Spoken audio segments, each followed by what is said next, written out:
नमस्कार दोस्तों। एमपीपीएससी सहायक कुल सचिव परीक्षा के लिए जो एमसीक्यू का सीरीज हमने शुरू किया है यूनिट 1 टू यूनिट 10 के लिए, आज हम बात कर रहे हैं यूनिट 6 की, यानी फाइनेंशियल मैनेजमेंट की बात करेंगे, वित्तीय प्रबंधन की। और मैं आप सभी को इस बात से आश्वस्त कर दूं कि 10 यूनिट जो हैं उनके एमसीक्यू मैं आपको करा दूंगा, आप निश्चिंत रहिए। क्योंकि कई बार आप में से बहुत सारे लोग मैसेज करते हैं कि आप पूरे कराएंगे या नहीं कराएंगे, तो आपको निश्चित है, लेकिन थोड़ा समय लगेगा। क्योंकि इंस्टीट्यूट के साथ, व्यवस्थाओं के साथ क्वेश्चंस, अच्छे स्टैंडर्ड के क्वेश्चंस को बनाना थोड़ा सा एक मतलब जटिल प्रक्रिया, आप भी समझते होंगे। पर जो क्वेश्चन आप यहाँ कर रहे हैं उनका एक लेवल है। कुछ यूनिट्स जो है वो मैं एक से ज़्यादा भी कराने की कोशिश करूंगा। जैसे कई स्टूडेंट्स ने मुझे अभी से पहले जो मध्य प्रदेश विश्वविद्यालय अधिनियम 1973 कहा था, तो मैं ये भी सोच रहा हूँ कि उसका एक और वीडियो बना दूं। क्योंकि उसमें काफ़ी कुछ क्वेश्चंस उससे जो है वो बनेंगे। 10 क्वेश्चन अगर अपन मान लें पर यूनिट, तो एक अच्छा खासा वेटेज है उसका, एक ही मतलब अगर कहा जाए एक्ट का। दूसरा, आप सभी को बहुत धन्यवाद कि आपके कमेंट्स जो आते हैं वो बहुत पॉजिटिव आते हैं। मुझे अच्छा लगता है कि हम म्यूचुअली एक दूसरे को समझ पा रहे हैं। और जो लोग पहली बार इस वीडियो को देख रहे हैं, बस उनसे इतना अनुरोध है कि वीडियो को पूरा डिस्क्रिप्शन के साथ देखिए, पूरा सुनिए, और उससे जो लिंक करे हुए क्वेश्चंस हैं उनको जरूर कॉपी में नोट डाउन करिए। क्योंकि वो इस एग्जाम के साथ अन्य एग्जामों में भी काफी आपके लिए हेल्पफुल होंगे। चलिए तो शुरू करते हैं, देखते हैं आज का यूनिट 6 से संबंधित क्या क्वेश्चंस आ सकते हैं। पहला हमारा क्वेश्चन है, लोक लेखा समिति यानी पब्लिक अकाउंट कमेटी में किस वर्ष पहली बार राज्यसभा के 7 सदस्यों को शामिल किया गया? 1921-22, 1949-50, 1954-55 या 66-67? तो इसका आंसर जो है वो है 54-55। देखिए, जब हम पार्लियामेंट्री कमेटी की बात करते हैं, पहले तो ये देख लें, जो पब्लिक अकाउंट कमेटी है जिसको हम पीएससी बोलते हैं, वर्तमान में इसमें टोटल जो मेंबर हैं वो 22 हैं। इन मेंबर्स को हम दो हिस्सों में डिवाइड कर देते हैं। लोकसभा, इससे 15 मेंबर हैं, और राज्यसभा, इससे 7 मेंबर है। टोटल 22 मेंबर है। ये ध्यान रखिएगा। एक्चुअल देखिए, जो पार्लियामेंट्री कमेटी होती है ना, वो दो प्रकार की पार्लियामेंट में कमेटियों के बारे में प्रोविजन है। एक है स्टैंडिंग कमेटी। स्टैंडिंग का मतलब होता है सरल भाषा में स्थायी कमेटी, यानी जो हमेशा रहेंगी। हर एक साल के लिए इनका टेन्योर होता है जनरली, और ये स्थायी होती हैं यहाँ। और दूसरी होती है एडॉक। एडॉक का मतलब ये होता है, जैसे कॉलेज में होता है ना, एडॉक पे फैकल्टी आती पढ़ाने के लिए, हमको तदर्थ बोलते हैं, यानी टेम्परेरी। तो जो स्टैंडिंग कमेटी हैं उनमें 3 फाइनेंशियल कमेटी हैं। एक है पब्लिक अकाउंट कमेटी यानी लोक लेखा समिति, एक है पब्लिक अंडरटेकिंग कमेटी यानी सार्वजनिक उपक्रम संबंधी समिति, और एक जो है वो है एस्टिमेट कमेटी यानी प्राकलन समिति। इन तीनों में से केवल एस्टिमेट एक ऐसी कमेटी है जिसमें केवल लोकसभा के ही मेंबर। एस्टिमेट कमेटी में कभी भी राज्यसभा से कोई नहीं लिया गया। तो एक्चुअली ये कहानी ऐसी है, इसको समझे। ब्रिटिश इंडिया के दौरान जब 1919 का एक्ट बना, उसके बाद पहली बार बजट प्रबंधन के लिए ये लगा कि यार जो हम बजट बना रहे हैं उसकी कहीं ना कहीं ऑडिटिंग जो होती है उसको चेक कौन करेगा। तो उन्होंने कहा कि ठीक है, कमेटी जो है वो बना देते हैं। तो फाइनेंस जो एजुकेटिव काउंसिल, उस समय कोई जो पार्लियामेंट तो थी नहीं, तो उस समय जो एजुकेटिव काउंसिल में जो फाइनेंशियल मेंबर होते थे, उन फाइनेंशियल मेंबर्स जो होते थे उनसे एक कमेटी कॉन्स्टिट्यूट करी गई 1921 में, है ना। ये ध्यान रखिएगा। यानी आपसे कोई पूछेगा कि जो 1921 में जो मॉन्टेग्यू चेम्सफोर्ड रिफॉर्म के तहत पहली बार जब बनी, उसमें कौन होते थे, तो उसमें आप बोलोगे कि जो फाइनेंस मेंबर होते थे एग्जीक्यूटिव काउंसिल के, वो आते थे। ये प्रक्रिया चलती थी, और देश स्वतंत्र हो गया। देश स्वतंत्र हो गया यानी 26 जनवरी 1950 को हमने अपना जो है वो अगर कहा जाए संविधान लागू कर दिया। फिर महसूस हुआ कि कहीं ना कहीं हमारा पार्लियामेंट्री सिस्टम तो दो हाउस में है डिवाइड, लोकसभा और राज्यसभा। तो भाई राज्यसभा को भी कहीं ना कहीं इसमें थोड़ी जगह दो। तो फिर पहली बार 1954-55 में इसमें 7 मेंबर राज्यसभा से जुड़े। तो इस तरह से राज्यसभा से इसमें 7 मेंबर जुड़ गए।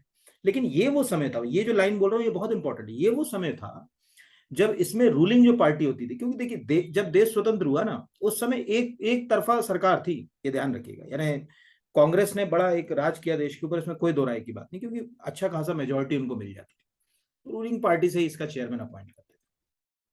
1966-67 के दौरान, यानी 67 में पहली बार, 66-67 का सेशन हो गया, 67 में पहली बार ये महसूस हुआ कि यार बजट जो है उसमें सिंपल सी लॉजिक है कि लोकसभा को ज्यादा अधिकार होना चाहिए। क्यों? क्योंकि लोकसभा वो हाउस है जिसको आम आदमी ने चुन के भेजा है। आप खुद सोचो ना, जितने लोग इसको सुन रहे हैं, क्या कभी आप में से किसी ने राज्यसभा के किसी मेंबर के लिए वोट डाला? नहीं डाला, क्योंकि राज्यसभा का जो इलेक्शन होता है वो इनडायरेक्ट होता है।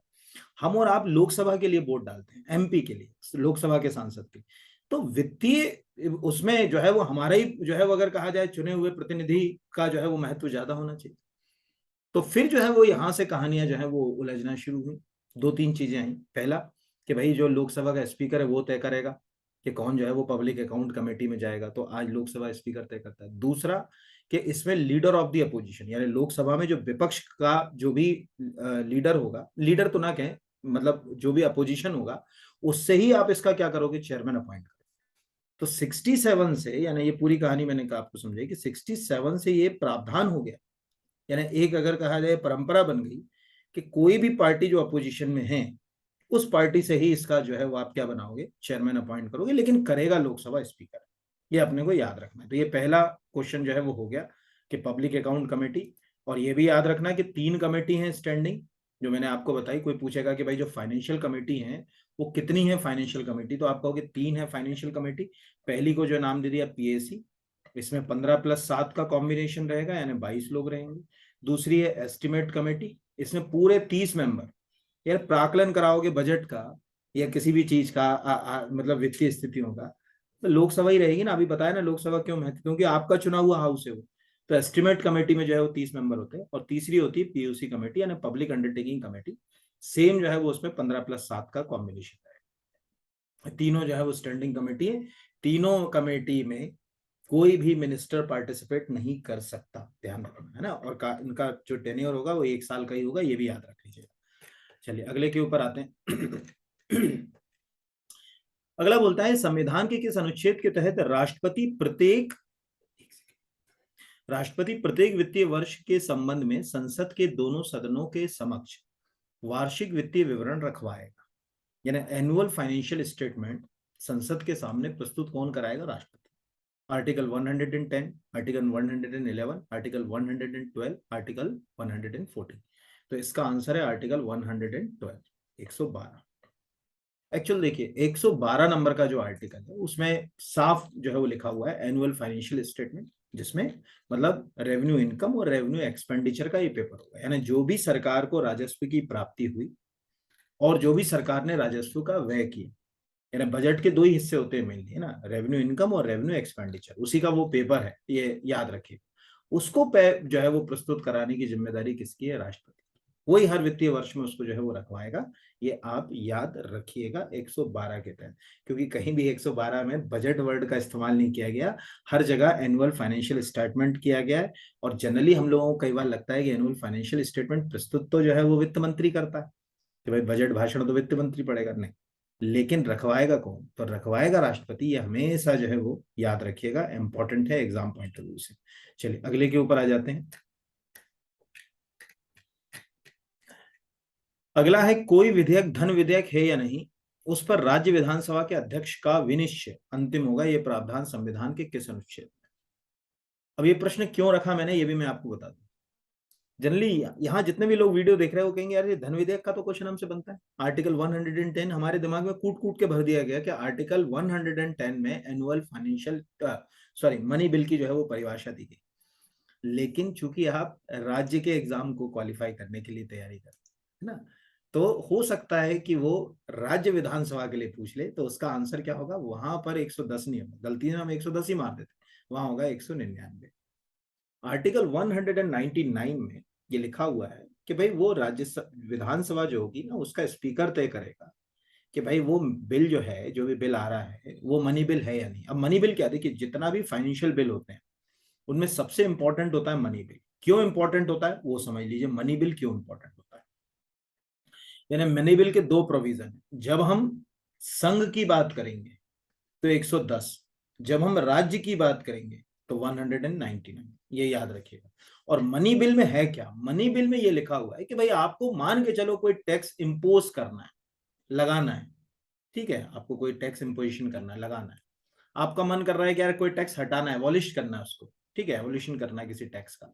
आपका मन कर रहा है कि यार उस टैक्स में कुछ बदलाव करना है, अल्टरेशन कहते हैं ना, बदलाव को अपन जो अल्टर कराते हैं ना, टेलर के पास जाते हैं, देखा होगा कोई फिटिंग इटिंग कराते हैं, उसको भी अल्टरेशन कहा जाता है। ठीक है, अल्टरेशन करना है, ये सब अगर हम अगर करें यहाँ पर अगर कहा जाए, तो ये सब जो है वो किसके अंदर जो है वो बातें रखी गई, ये बातें रखी गई हैं आपकी मनी बिल के अंदर। यानी आप सोचिए, सरकार आपके लिए जो टैक्स लगा रही है, जो टैक्स हटा रही है, टैक्स में कोई भी अगर वो बदलाव करना चाहती है, तो ये सब मनी बिल के थ्रू ही हो सकता है। कर का अधिरोपण करना, उसका उत्साधन करना, उसका परिहार करना, उसमें कोई परिवर्तन करना, ये सब जो है वो मनी बिल, इसीलिए बहुत बहुत ज्यादा अगर कहा जाए इंपॉर्टेंट है। दूसरा, राज्य की संचित निधि से अगर मान के चलिए, मनी बिल में एक और है, आपको मालूम होगा कि जितनी भी सैलरी जाती है वो सब किससे जाती है ना, वो कंसोलिडेटेड फंड से जाती है। तो कंसोलिडेटेड फंड से अगर कोई मनी को विनियोग करना है, उसका अप्रोप्रिएशन करना है, ठीक है, तो भी वो मनी बिल के थ्रू होगा, वो पैसा निकलेगा भी मनी बिल के थ्रू। इसीलिए ये बिल जो है वो बहुत इंपॉर्टेंट माना जाता है, और इसीलिए इस बिल की खासियत होती है, मनी बिल पर कभी ज्वाइंट सेशन नहीं आता, संसद के संयुक्त सत्र के द्वारा मनी बिल कभी पास करा ही नहीं सकते आप, क्योंकि इतना इंपॉर्टेंट है कि लोकसभा को इसको अलग से इसमें पावर है। चलिए, तो ये 199 समझा ही दिया। मतलब आपको ये अभी हमेशा याद रखने हैं कि अगर टैक्स को लगाना है, उसको हटाना है, उसमें बदलाव करना है, रिमिशन यहाँ पर अगर कहा जाए, उसमें कोई परिवर्तन करना है, तो ये सब 199 और उधर 110 के तहत। ये अच्छा क्वेश्चन है, इनमें से कोई भी प्रश्न जो है वो पूछा जा सकता है, मतलब जो मैंने लिखे हैं इनमें से कोई भी एक बात जो है वो पूछी जा सकती है। चाइल्ड बजट प्रस्तुत करने वाला भारत का पहला राज्य कौन सा है? अब प्रश्न क्यों पूछा मैंने, ये देखिए, कोई भी जब नया प्रैक्टिकल करते हैं हम, तो वो एग्जाम में बहुत इंपॉर्टेंट रोल प्ले करता है। जैसे जब जेंडर बजटिंग लेकर आए हम, ठीक है, लिंग आधारित बजट बड़ा चर्चा में रहा, लोक सेवा गारंटी एक्ट लेकर आए हम, बड़ा चर्चा में रहा, जननी सुरक्षा लेकर आए, बड़ा चर्चा में रहा। ऐसे ही चाइल्ड बजट, उत्तर प्रदेश, राजस्थान, गुजरात, मध्य प्रदेश, तो मध्य प्रदेश भारत का पहला ऐसा राज्य जिसने चाइल्ड, और चाइल्ड की डेफिनेशन क्या है, 18 वर्ष तक, ठीक है, यानी 18 वर्ष से कम आयु, या 18 तक जो है, मान लो 18 वर्ष कंप्लीट ना हुआ, वो सब बच्चों की परिभाषा के अंतर्गत है। उनके लिए अब हम क्या कर रहे हैं, एक अलग से अपने बजट के अंदर एक अंश रख रहे हैं। तो एक नया इनोवेशन है, नया अगर कहा जाए प्रयास है राज्य सरकार का, इसीलिए ये पूछा जा सकता है। हालांकि ये इतना कॉमन है, सरकार ने इसको इतना ज्यादा प्रमोट किया कि आपसे मुझे लगता है कि सबसे जो है वो बनी जाएगा, इसमें कोई बड़ा दुविधा वाला जो है वो बात है। अगला जो आता है, मध्य प्रदेश बजट 2022-23 में उच्च शिक्षा में सुधार हेतु कितने करोड़ का आवंटन किया गया? जो हायर एजुकेशन सिस्टम है हमारा, उसमें हमें रिफॉर्म करना है। वो रिफॉर्म कैसे करें? तो रिफॉर्म के लिए जो फंडिंग करना है वो कैसे होगी, यहाँ पर अगर कहा जाए, तो 220 करोड़ रुपए, 474 करोड़ रुपए, 2100 करोड़ या 2700 करोड़, मतलब कितना उसमें फंड डाला जाए। तो ये इस बार के बजट में प्रावधान है 474 करोड़ रुपए का, ये याद रखिएगा। यानी हायर बजट में यहाँ पर अगर रिफॉर्म करना है तो कितना पैसा जो है वो बजट में दिया गया। तो ये क्वेश्चन हेल्दी है, इसको आप आईएमपी करके लिख लीजिएगा कॉपी के अंदर। ठीक है, पहला क्वेश्चन है अभी तक जितने भी आए उनमें आईएमपी, और जो सबसे पहला वाला था राज्य सभा से 7 सदस्य वाला, वो भी एक हेल्दी क्वेश्चन है। अगला कहते हैं कि मध्य प्रदेश, अब ये सब बजट एक्चुअल क्या है ना, ये जो फाइनेंशियल मैनेजमेंट है, तो बजट के प्रश्न तो आएंगे, है ना, लिंक करेगा उसमें, कोई दो राय की बात नहीं, तो हमको ये पता होना चाहिए। मध्य प्रदेश बजट 2022-23 में उच्च शिक्षा से संबंधित प्रावधानों के बारे में निम्न में से कौन सा कथन सही सुमेलित नहीं है? पहला, वित्तीय वर्ष 2022-23 में उच्च शिक्षा विभाग के लिए 3,513 करोड़ रुपए का प्रावधान किया गया, ये बिल्कुल सही। इंदौर, ग्वालियर, भोपाल, उज्जैन, जबलपुर, रीवा विश्वविद्यालयों में इंक्यूबेशन सेंटर स्थापित किए उनको मॉडर्नाइज करने के लिए, ये भी बिल्कुल सही। यहाँ पर शासकीय महाविद्यालयों में वर्चुअल शिक्षण व्यवस्था, अभी आपने देखा होगा कोविड के बाद जो है वो अगर वर्चुअल जो है वो शिक्षण व्यवस्था के ऊपर या एजुकेशन के ऊपर सरकार जो है वो काम कर ही रही है। क्या शिक्षण व्यवस्था नवीन योजना के लिए 12 करोड़ 47 लाख रुपए का प्रावधान किया गया, ये भी बिल्कुल सही। वर्तमान में 40 शासकीय और निजी महाविद्यालयों में नेक NAAC जो प्रत्यापित किया है, तो ये गलत है। और ध्यान रखिएगा, आपकी unit number 1, unit number 3, unit number 4 सब में NAAC है, ये सभी के अंदर है नेक, इसीलिए वहां के लिंक्स हो सकते हैं, तो ये गलत है। एक्चुअल शासकीय महाविद्यालय नेक के अंतर्गत हैं अभी 104, जिनको अपन मॉडर्नाइज कर रहे हैं। और निजी विश्वविद्यालय जो निजी महाविद्यालय जो है वो कितने हैं? 30। यहाँ ध्यान रखिएगा, महाविश्वविद्यालय नहीं, महाविद्यालय। तो शासकीय जो कॉलेज हैं वो 104 गवर्नमेंट कॉलेजेस, और निजी जो 30 कॉलेजेस हैं वो नेक में जो है वो शामिल हैं। और जब मैं 4th यूनिट का भी वीडियो बनाऊंगा, उसका भी प्रिपेयर कर रहा हूँ मैं आप लोगों के लिए, तो उसमें मैं नेक के भी मैंने 3-4 क्वेश्चन लिए हैं, क्योंकि उसमें नेक एक अलग से टॉपिक ही है पूरा नेक के बारे में। तो ये भी एक प्रश्न जो है वो आपको आ सकता है, ठीक है। क्योंकि जो यूजीसी है उसके अधीन काम करने वाले जो स्वायत्त निकाय ऑटोनोमस बॉडीज हैं, उसमें नेक एक बहुत इंपॉर्टेंट जो है वो ऑटोनोमस बॉडी जो है वो है। तो ये एक प्रश्न जो है वो आपको पूछा जा सकता है। चलिए अगले के ऊपर आते हैं।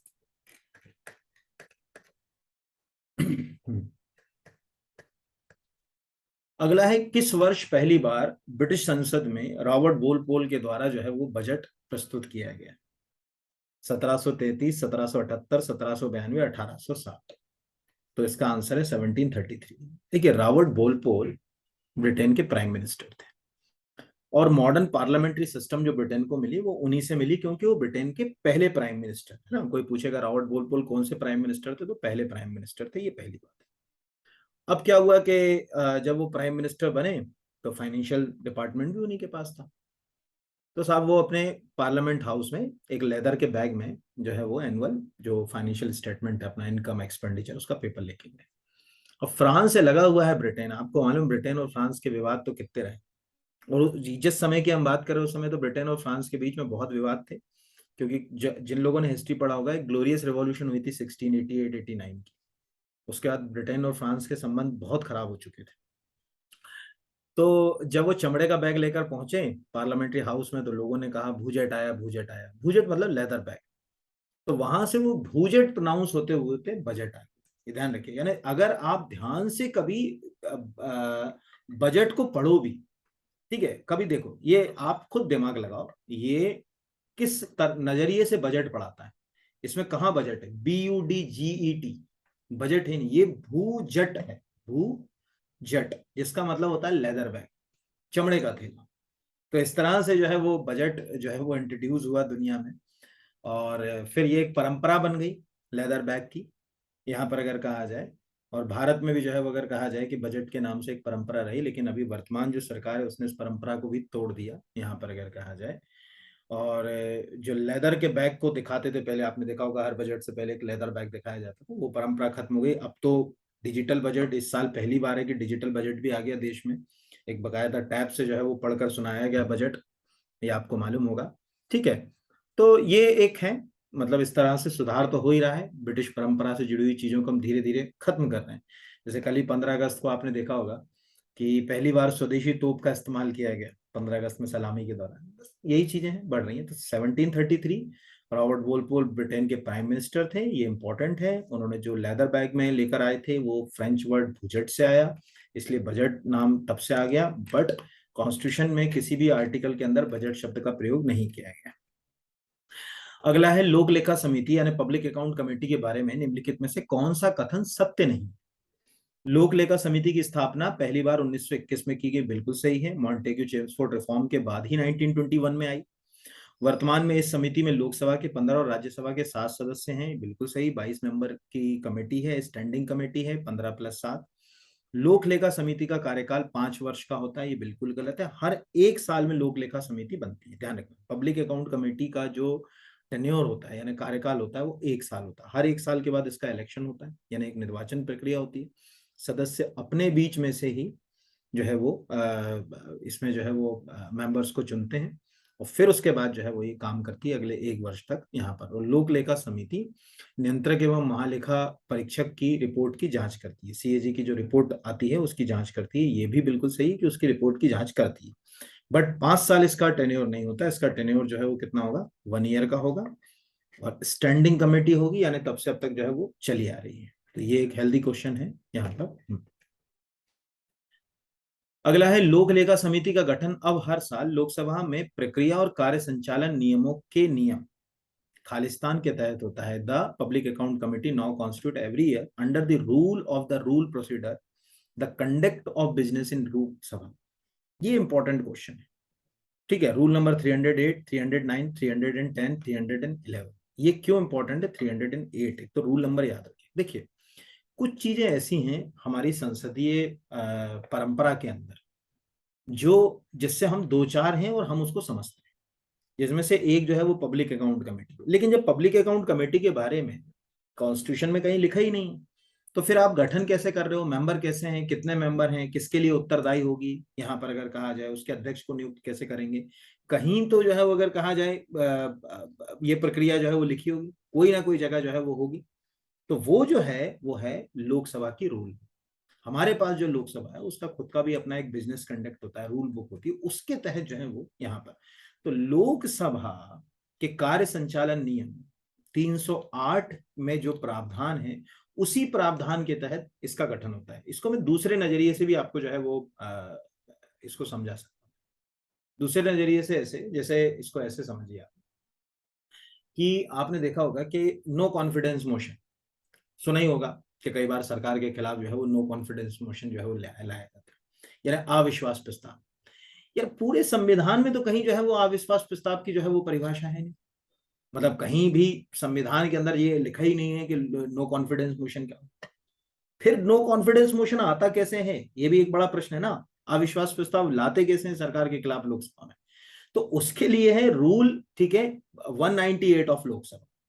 तो 198 कभी आप जो है वो टाइप करिएगा, रूल 198 ऑफ लोकसभा रूल्स, उसमें आपको पता चलेगा कि एक प्रक्रिया वर्णित है जिसके तहत नो कॉन्फिडेंस मोशन आता है, और वो केवल लोकसभा में ही आ सकता है, और अगर वो पास हो जाता है तो सरकार गिर जाती है। सेम लोक लेखा समिति के लिए 308।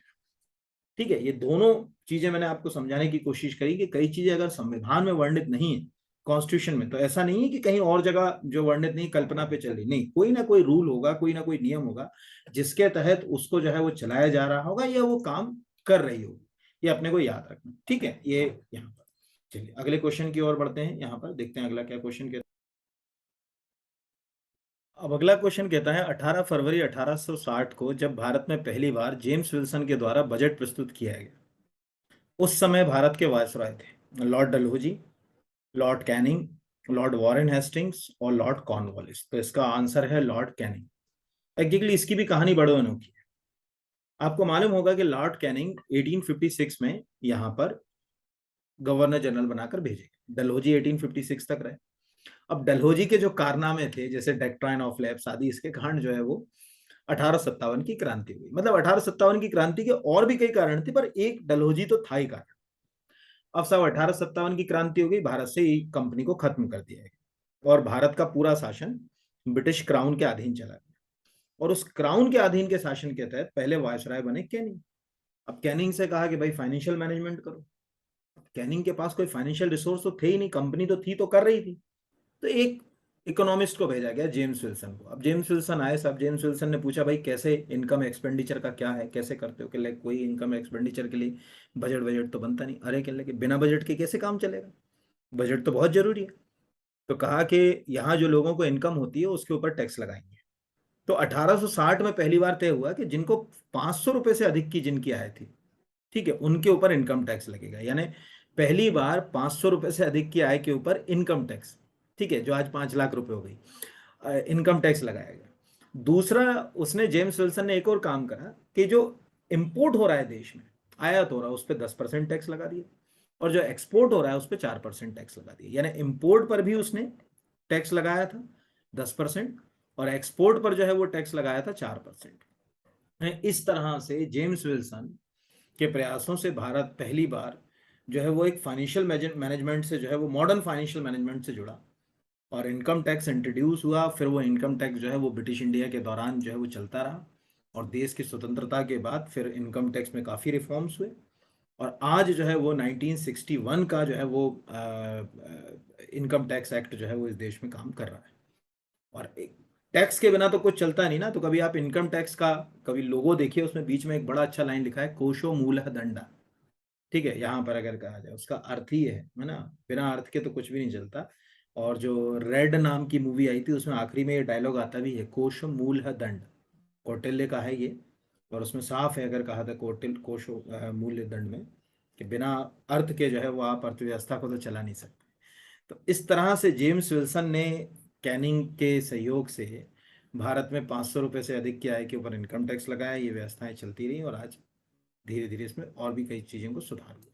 चलिए अगले क्वेश्चन की ओर बढ़ते हैं, देखते हैं अगला क्या क्वेश्चन कहते हैं। अगला है, वर्तमान में लोक लेखा समिति के अध्यक्ष हैं मल्लिकार्जुन खड़गे, अधीर रंजन चौधरी, केवी थॉमस और मुरली मनोहर जोशी। तो जैसे मैंने आपको ये बता दिया, पहले भी मैं बोल चुका हूं कि भाई जो लोक लेखा कमेटी होगी उसका जो चेयरमैन जो भी आदमी बनेगा वो अपोजिशन से होगा, रूलिंग पार्टी से कभी भी इसमें चेयरमैन नहीं बनेगा।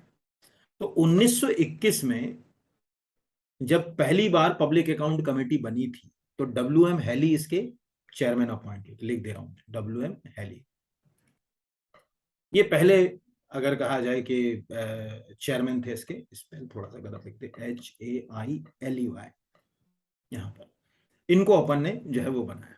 ये प्रक्रिया चलती रही। सीधी सी बात है कि जब तक अंग्रेजों का शासन रहा तो इंडियन को तो इसमें जगह जो है वो मिली नहीं होगी, ये आप समझ सकते हैं। यहाँ पर जब इंडियन को जगह मिली, इंडियन को कब इसमें जगह मिली, 1946 में, आपको मालूम होगा अंतरिम गवर्नमेंट बनी थी, तो उसमें फिर जो है वो जॉन मथी और बाद में लियाकत अली खान जो है वो इसमें आए। ध्यान रखिएगा ना, दो लोगों को इसमें मिला। सबसे पहले कोई पहला इंडियन अगर कोई पूछे तो जॉन मथई, और जॉन मथई के बाद जो है वो अगर कहा जाए कि लियाकत अली खान के हाथ में इसकी बागडोर आ गई। फिर पार्टीशन हो गया, लियाकत अली खान तो आपको मालूम है कि पाकिस्तान चले गए, और ये प्रक्रिया जो है वो चलती रही। तो स्वतंत्रता के बाद फिर इसमें दो बड़े नाम थे जो आप हमेशा याद रखिएगा। पहला जो नाम, अगर स्वतंत्रता के बाद की बात करें ना, ये ध्यान रखिए, स्वतंत्रता के पहले पहले इंडियन हो गए जॉन मथई। स्वतंत्रता के बाद की बात करेंगे तो उसमें जो है वो R K षणमुखम चेट्टी, इस सब ने रटा होगा लूसेंट वगैरह में, R K Shanmukham Chetty, John Mathai finance minister थे, ये सब ने पता। तो स्वतंत्र जब हम हुए 1947 में, तो लियाकत अली खां चले गए पाकिस्तान, तो फिर R K षणमुखम चेट्टी को इसकी अध्यक्षता मिल गई। ध्यान रखिएगा, स्वतंत्रता के बाद। उसके बाद 1948 में भी R K षणमुखम चेट्टी ही जो है वो अगर कहा जाए इसके चेयरमैन रहे। फिर उसके बाद जॉन मथई आए। फिर इसके बाद धीरे धीरे ये प्रक्रिया चलती रही, कई लोग आए, और अभी हाल फिलहाल का जैसे मैंने आपसे कहा तो अधीर रंजन चौधरी जो है वो इसमें हैं, और अधीर रंजन चौधरी से पहले मल्लिकार्जुन खड़गे थे यहाँ। तो इस तरह से हम इसको आपस में जो है वो लिंक करके पढ़ सकते हैं। चलिए अगले के ऊपर, मैंने ऑलमोस्ट आपको समझाने की कोशिश करी कि कैसा इसका इतिहास रहा। देखिए क्या है, ये जो प्रश्न है ना, मुझे लोक लेखा समिति का क्वेश्चन दो जगह दिखता आता हुआ। एक तो यहाँ आपका जो सिलेबस है इसमें तो है ही है, टॉपिक ही है, प्लस चूंकि ये 100 ईयर कंप्लीट कर चुकी है, 1921 टू 2021, तो कोई भी अगर कमेटी, कमीशन या कोई भी इंस्टीट्यूशन अगर 100 ईयर कंप्लीट करता है, प्रश्न एग्जाम में बनते हैं। इसीलिए इतना मैं उसके आगे पीछे के पहलुओं को भी लेके चलने की कोशिश कर रहा हूँ कि स्वतंत्रता के पहले कौन था इंडियन, स्वतंत्रता के बाद पहला इंडियन कौन बना, ये सब भी एग्जाम पॉइंट ऑफ व्यू से आपको पूछे जा सकते हैं। चलिए अगले क्वेश्चन की ओर बढ़ते हैं, देखते हैं अगला क्या क्वेश्चन कहता है। अगला है कि संविधान संशोधन के द्वारा संसद ने GST जो है वो अधिनियम को पारित किया। तो 101 संविधान संशोधन, आपको मालूम होगा 101 जो कॉन्स्टिट्यूशनल अमेंडमेंट था, उसके तहत GST नाम का नया जो है वो टैक्स सिस्टम भारत में आया। इनडायरेक्ट टैक्स में सबसे बड़ा टैक्स है। पहले सर्विस टैक्स जो है वो इनडायरेक्ट टैक्स में सबसे इंपॉर्टेंट जो है रोल प्ले करता था। देखिए डायरेक्ट टैक्स में सरकार की जो आय थी सबसे ज्यादा केंद्र की, वो थी आपकी मतलब कॉरपोरेशन टैक्स है, निगम, और इनडायरेक्ट में थी सर्विस टैक्स। अब GST आ गया तो वो सर्विस टैक्स की जगह जो है वो कहाँ चले गए, GST में चले गए, ये याद रखना है ना। अब वो इनकम जो है वो सरकार की किस में चलेगी, GST के अंदर चलेगी, ये याद रखिएगा। ऐसे ही राज्य सरकारों की जो इनकम हुआ करती थी इनडायरेक्ट, वो सेल टैक्स से हुआ करती थी। पहले PSC में एक पद पद अभी भी होता है, सेल टैक्स ऑफिसर, लोग लेना चाहते थे, अच्छा पद मानते थे उसको, काफी लोग कहते थे अरे बहुत अच्छा जो है वो पोस्ट है। अब वो इतना महत्वपूर्ण नहीं रह गया, क्योंकि अब जो है वो जब से GST आया, जब से बहुत सारी चीजें क्या हो गई, बदल गई।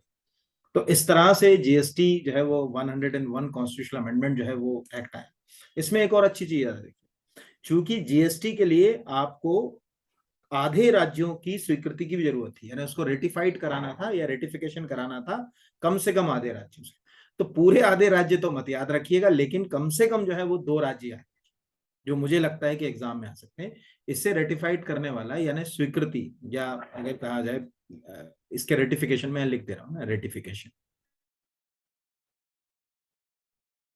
करने वाला जो पहला राज्य था वो था असम, है ना। असम ने कितना, 12 अगस्त को, यानी 2016 का था, 17 से तो लागू हो गया, 12 अगस्त 2016 को इसको परमिशन दे दी, हाँ ठीक है साहब हम इसको रेटिफाइड करते हैं।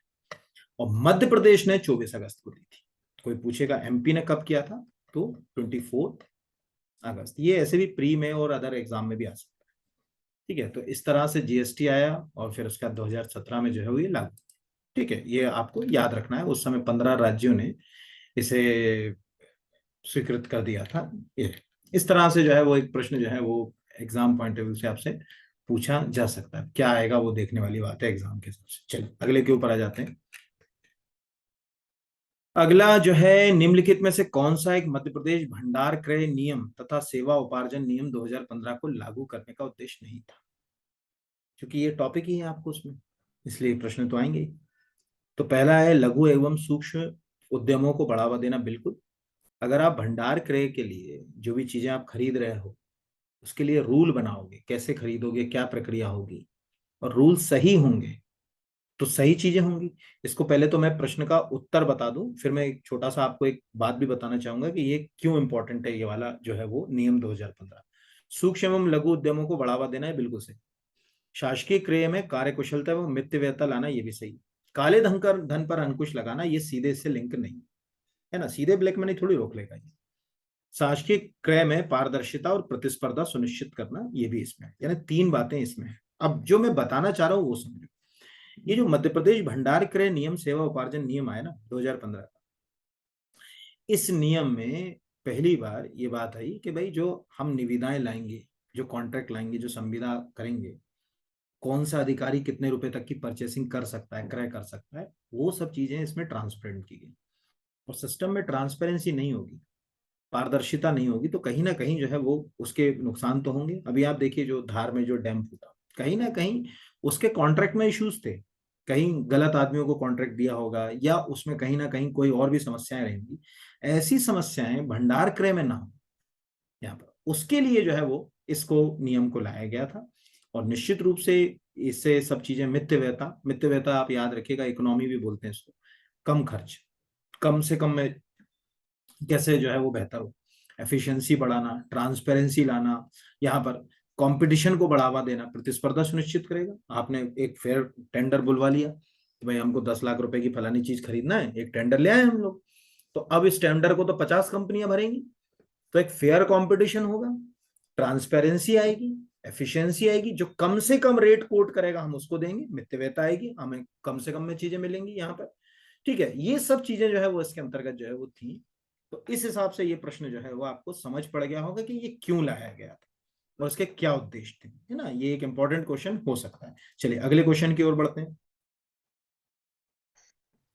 अब अगला है मध्य प्रदेश भंडार क्रय नियम तथा सेवा उपार्जन नियम 2015 के परिशिष्टि बा के अंतर्गत उपार्जनकर्ता अभिकरण में निम्न में से किसे शामिल नहीं किया गया?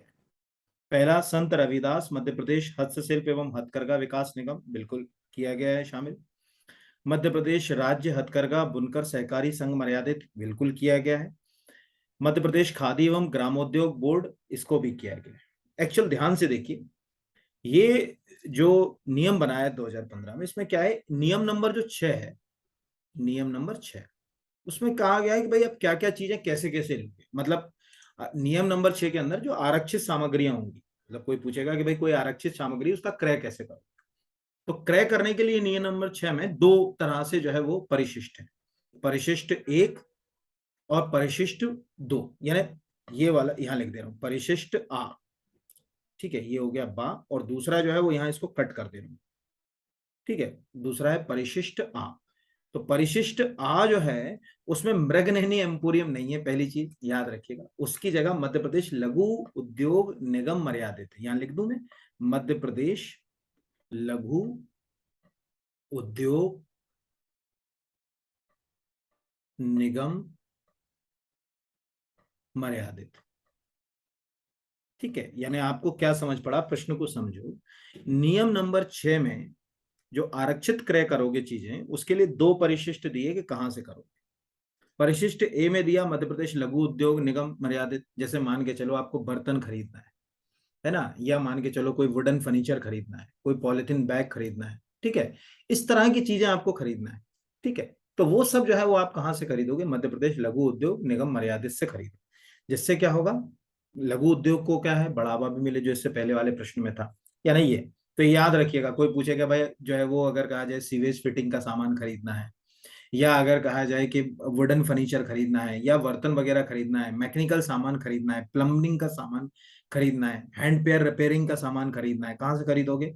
तो परिशिष्ट एक आ, ये नहीं आ के अनुसार मध्य प्रदेश लघु उद्योग निगम मर्यादित से खरीदोगे। और भी बहुत सारी चीजें, मतलब इसमें ऐसा नहीं है, इतनी बड़ी लिस्ट है कि मैं क्या, सपोज मान के चलिए किसी को जूते खरीदना है, जूते के शूज खरीदना है यहाँ पर अगर कहा जाए, ठीक है, वो भी इसी से आप लोगे, ये ध्यान रखिए, इसी से लोगे, ये एक याद रखिएगा।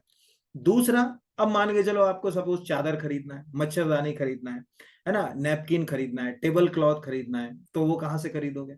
यानी कर्मचारियों के लिए आपको कपड़े खरीदना है, वर्दियां खरीदना है, टोपी खरीदना है, यहाँ पर महिला कर्मचारियों के लिए साड़ी खरीदना है, पेटीकोट खरीदना है, सलवार सूट खरीदना है, ये कहाँ से खरीदोगे?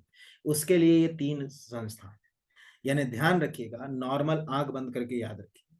जो बहुत टेक्निकल टाइप की चीजें आपके घर में लगी हुई है, ठीक है, जैसे आपके घर के बाथरूम में जो फिटिंग लगी हुई है, ठीक है, अगर वो खरीदना है, आपके घर में जो फर्नीचर लगा हुआ है वो खरीदना है, ऐसी कोई भी चीज आपको आ रही है तो वो आएगी मध्य प्रदेश लघु उद्योग निगम मर्यादित से।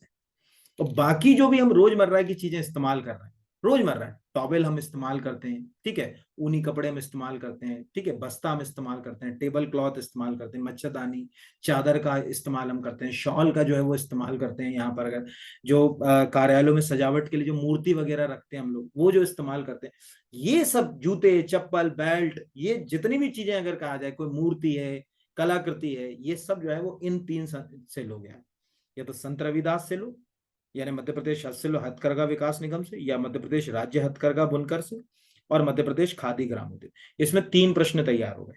पहला, के परिशिष्ट बा में कितने संस्थान है? तो 3। परिशिष्ट आ में कितने हैं? तो 1। और क्या क्या खरीदेंगे तो मैंने रफली बता दिया, आप ज्यादा, बहुत ज्यादा, जैसे मतलब मान के चलो यार, हमको लग रहा है कि हमको शहद खरीदना, अचार खरीदना, पापड़ खरीदना, सीधी सी बात है, ऊपर के 3 खरीदोगे ना, उन्हीं से खरीदोगे, यहाँ पर नीचे वाले के पास थोड़ी चले जाओगे यहाँ पर। हाँ, लेकिन अगर मान के चलिए कुछ स्टील का सामान खरीदना है, कोई फिटिंग का सामान खरीदना है, कोई रेलिंग खरीदना है, तो फिर लघु उद्योग मध्य प्रदेश लघु उद्योग निगम मर्यादित। तो नियम 6, परिशिष्ट आ परिशिष्ट बा, दोनों मैंने आपको समझा दिए कि क्या है, और फायदा इससे क्या होगा कि जब आप इनसे खरीदोगे तो ट्रांसपेरेंसी रहेगी, अकाउंटेबिलिटी रहेगी, बहुत सारी चीजें होंगी यहाँ पर अगर कहा जाए। अगला अगला है क्रय के मूल सिद्धांत, निम्न में से क्रय के मूल्य सिद्धांत में निम्न में से किसे जो है वो शामिल नहीं किया जाता? तो देखिए, ये जिस अधिनियम के बारे में हम अभी जो है वो बात कर रहे हैं, मध्य प्रदेश भंडार क्रय सेवा उपार्जन नियम, तो मध्य प्रदेश भंडार क्रय नियम तथा सेवा उपार्जन नियम 2015 में जो भाग 1 है उसका, ये ध्यान रखिएगा, है ना, जो नियम, बार बार तो नियम नहीं लिखूंगा, तो जो भाग 1 है उस नियम का, उसमें वस्तुओं का उपार्जन कैसे करेंगे हम, है ना, वस्तुओं का उपार्जन हम करेंगे, तो उपार्जन करते समय हमें क्रय के मूल सिद्धांत का पालन करना है, नियम नंबर 4 के अनुसार, नियम 4 के अनुसार।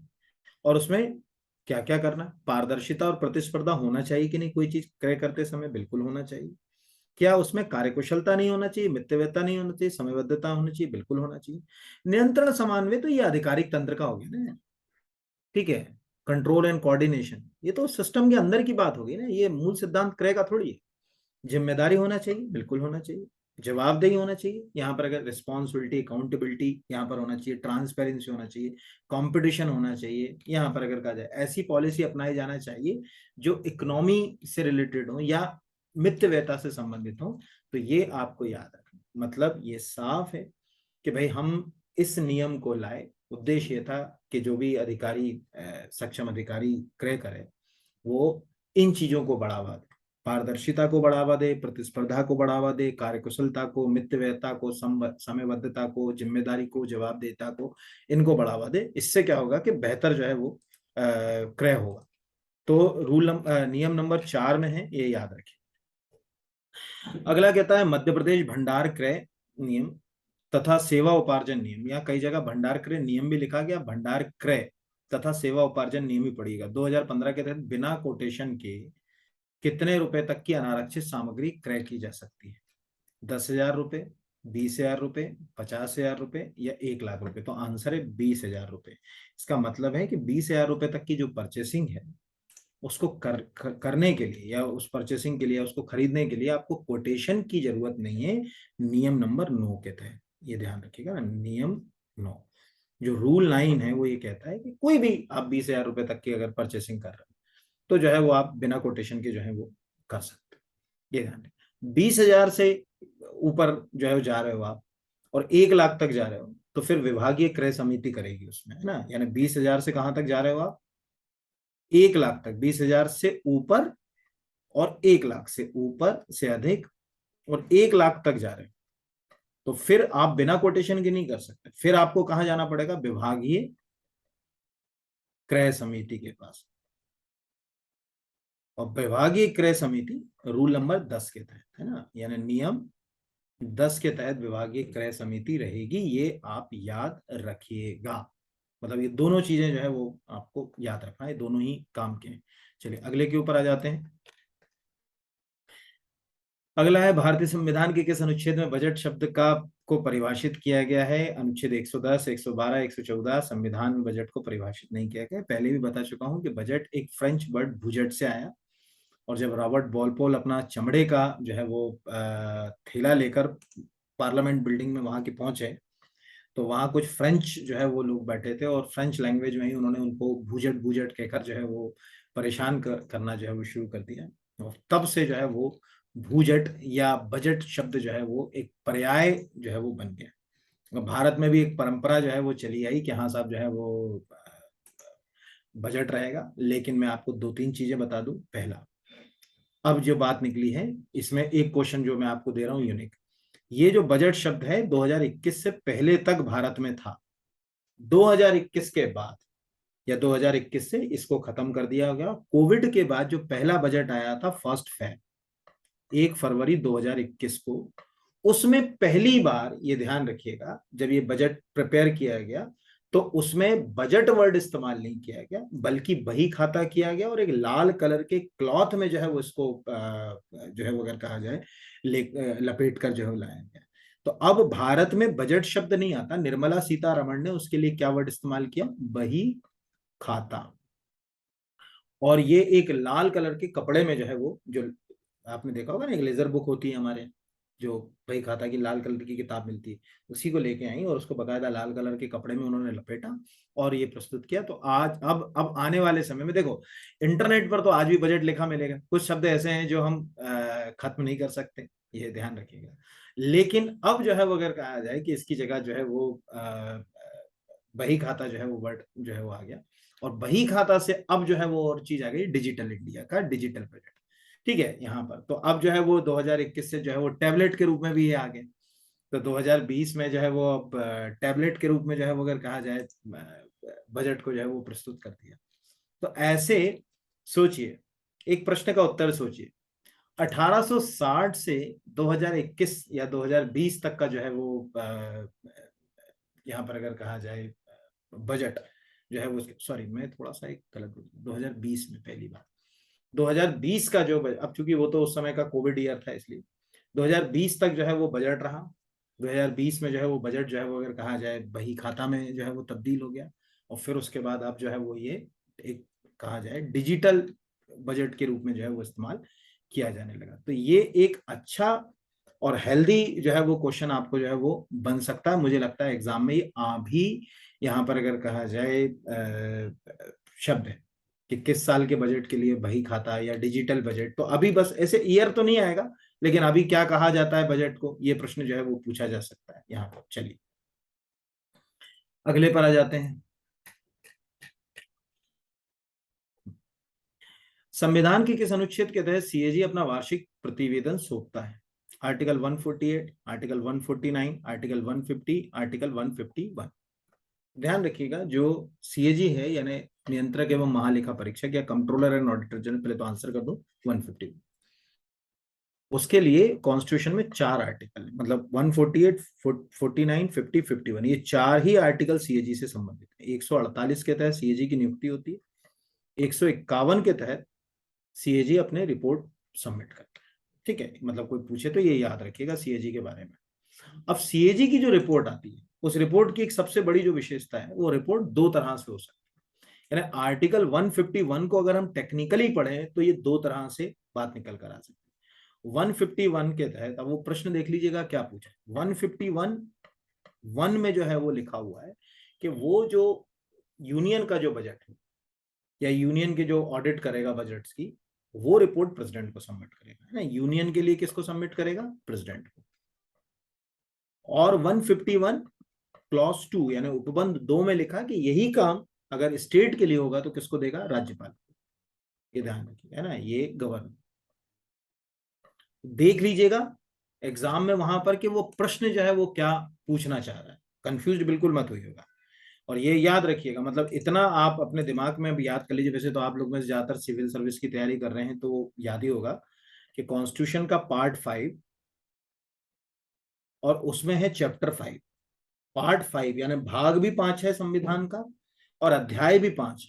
उसमें 148, 149, 150, 151 चार आर्टिकल ही हैं सीएजी के बारे में। और पहले में अपॉइंटमेंट है, सीएजी की जो अपॉइंटमेंट होगी वो कैसे होगी? 148 के तहत। दूसरे में अपॉइंट करने के बाद क्या करोगे? उससे उसकी ड्यूटी होगी, यहां पर अगर कहा जाए तो दूसरे 149 में उसकी ड्यूटी हो गई। किस तरह के बजट मतलब अकाउंट्स मैनेज करेगा, वो अकाउंट हो गए 150 में, और उनकी रिपोर्ट आ गई 151। इस तरह से आप चार चीजों को यहाँ पर लिख सकते हो, यानी ऐसे लिख सकते हो। फर्स्ट इज अपॉइंटमेंट, अपॉइंटमेंट के बाद क्या करोगे? उसको कहोगे ड्यूटी। अब वो ड्यूटी पे गया, उसने कहा मैं क्या काम करूंगा? उन्होंने कहा आपको अकाउंट मैनेज करना। कैसे अकाउंट? तो फॉर्म ऑफ अकाउंट, यानी जो लेखे हैं उनके प्रकार, यहाँ लिख दे रहा हूँ। अब उसने कहा अच्छा ये ठीक है। फिर उसने जांच वांच करी, उसके कहा कि ठीक है मैंने ऑडिट रिपोर्ट बना दी। तो उन्होंने कहा किसको देना है? उन्होंने कहा साहब दो लोगों को दो। तो ऑडिट रिपोर्ट इधर एक दे दी, एक इधर दे दी। ऐसे आपने ये पूरा एक आर्टिकल अपना क्लियर हो गया ना। अपॉइंटमेंट, ड्यूटी, लेखों के प्रकार और रिपोर्ट, ये आपको आ सकता है एग्जाम में। चलिए अगले क्वेश्चन की ओर बढ़ते हैं, देखते हैं अगला क्या क्वेश्चन कहता है।